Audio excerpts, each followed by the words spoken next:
out of hospital for like mental health and stuff like that, and was suicidal at one time, and I never thought it would ever be like that. And I have to work, and my son's been saying, he's only 12, and he's been at home with him while I'm like at working.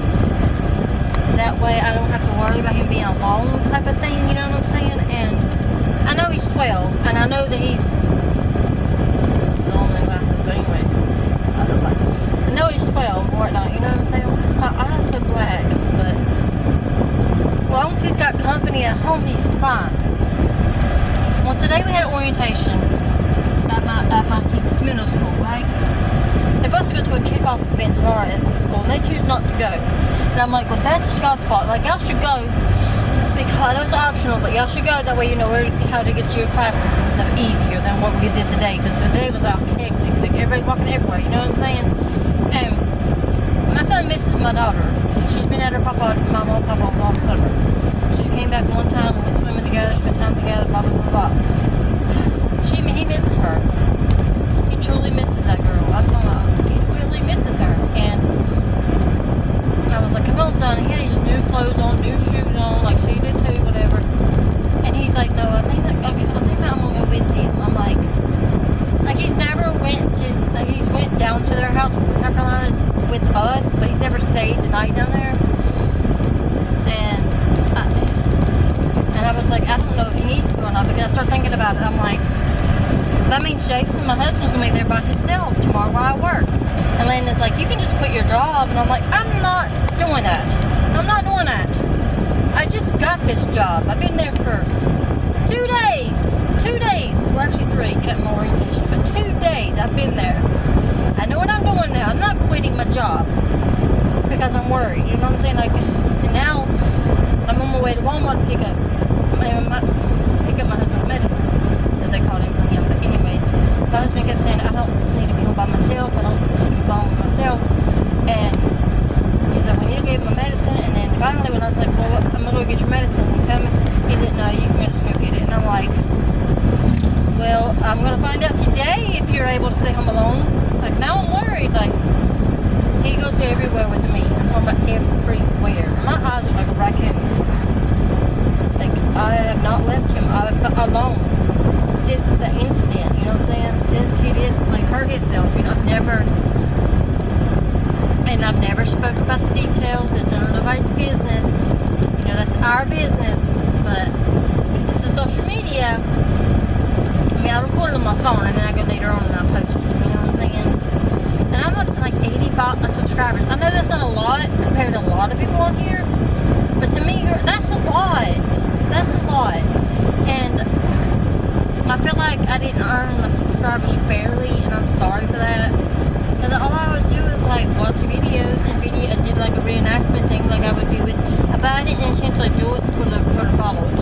I would just do it because I'm like, I want to make videos, but I don't know how to properly do it. I don't, you know what I'm saying? Like, I'm not very interesting to these people, you know? I need to get some fixing it too for my teeth. My teeth was flopping my damn nail. And I'm tired. And I'm hot. And I don't know what to do. Like, I'm thinking about, well, this is what I would do. I work 4 hours tomorrow. I'm supposed to go in at 5:30 to 10:15 at night, right? Well, my manager called me. And then my husband hung up on him because he didn't know who it was. And he called me back. And I was like, yeah. He's like, can you come in tomorrow from 1 to 4? And I'm like, 1 to 4:15, 1 to 4 or something like that. I don't know. I think it's 1 to 4. And I was like, sure, yeah, no problem. You know, whatever. Not a problem. He's like, well, thank you. They'll just give us more help during the daytime. I was like, that's fine, whatever. And then I started thinking about him being home by himself. Like, have any of y'all been in this situation? Like, I talk about things on here because I want some advice on what to do. Because my husband has never, I mean, he's been to the mental hospital several times since I've known him. I've been together with him for 13 years. Since my son was little. It's been an on and off thing with it. Every couple of years it happens, you know. And we found out it's bipolar, but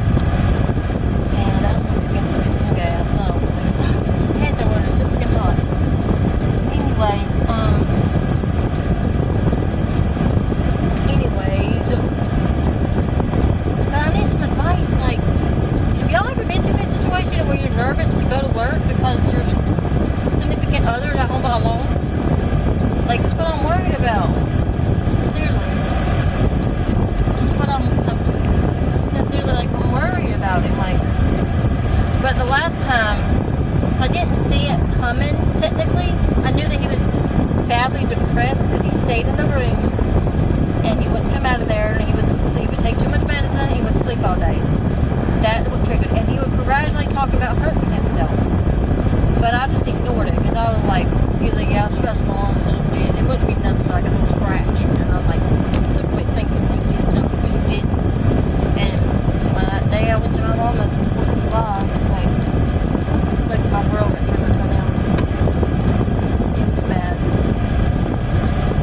It was bad. And my son was wanting, it's still daylight, and my son was like, I want to stay for fireworks. And I was like, are you ready to go yet, son? Because I was getting worried about him, you know? Not even 5 minutes after I said that to him. Not even 5 minutes after I said, let's go to my son. And he was like, no, I want fireworks, Mama. And I was like, well, it's still a bit longer, I guess, okay? And then, not even 5 minutes later, I get a phone call. Not from the EMS. Not from my husband, but from my neighbor. The one that I don't even speak to anymore, hardly. He goes to both of my neighbors to ask for help. And he goes to her. And she's the one that answers and calls me.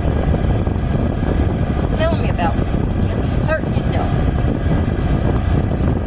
Telling me how he did it. And how bad it was. Like, he was up and down, not cross, blah, blah, blah, blah, blah. And I'm like, it was like a couple seconds, and my butt was in the car with Landon, he wanted to stay, like I said, remember? But when I said something about his daddy's hurt himself, he grabbed our stuff faster than anything in the world, and he jumped in the car with me, and he was worried. I mean, I was worried. We got home, and it was a sight that a 12-year-old should not see. It was not bad, like, not like murder scene bad, you know what I'm saying? But I know it upset me. It upset me. I don't want to speak about details, but it upset me. I know it did. And I was trying to calm down. And it's kind of hard to do that whenever I'm telling people about me not even knowing how bad the situation is. You know what I'm saying? Not even knowing how bad it could be or it is. Calling his mom as soon as I find out when I'm on the road, right? Calling him, so talking about. I don't know how bad it is, but all I know is that the neighbor called and said that he did this and that and the other, and I'm on my way now to the house, and then once I know more, I'll let y'all know. But unfortunately, I went to the nursing room and they had to go and all that. And I can't say but so much on here because, like I said, it's not nobody's business but our own. You know what I'm saying?